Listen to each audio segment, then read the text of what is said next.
Y a-t-il une doctrine autorisée dans la vérité? Et à qui? Prêtre, moyen, pasteur, père, papa, gourou.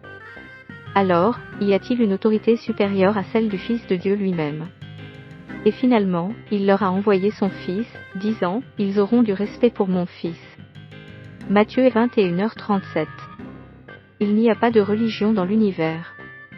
Les prophéties ne mentent pas. Le monde est trompé depuis près de 2000 ans par des menteurs. Celui qui paie la dîme de l'ancienne loi est l'antéchrist, parce qu'il ne suit pas la nouvelle loi du Christ, dans la vérité de la justice, dans l'amour libre et absolu. Des bêtes folles idolâtrent des doctrines inexistantes et récriminent de vrais gens, contre la logique de la raison. Et les gens éclairés ne font pas de rituels.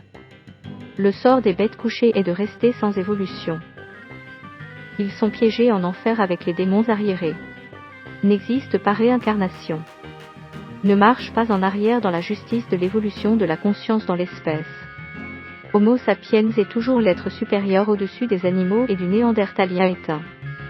Le mot Dieu signifie « être supérieur ». Le juge final est arrivé. Les doctrines politiques, économiques et religieuses sont des inventions, ce sont des mensonges.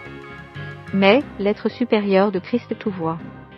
Les doctrines n'existent pas vraiment, fait, ce ne sont même pas des êtres concrets. Les êtres non avertis n'évoluent pas dans l'univers. Le capitalisme et le consumérisme, c'est la destruction. Christ a appris à partager, cela sauvera la planète de sa dévastation. Le capitalisme est politique, économique et religieux, c'est l'exploitation de l'homme par l'homme. Soyez donc purs, Christ, sans doctrines inutiles, aimez l'être supérieur de jugement, Dieu, et le prochain comme vous-même, sans préjugés contre les gens.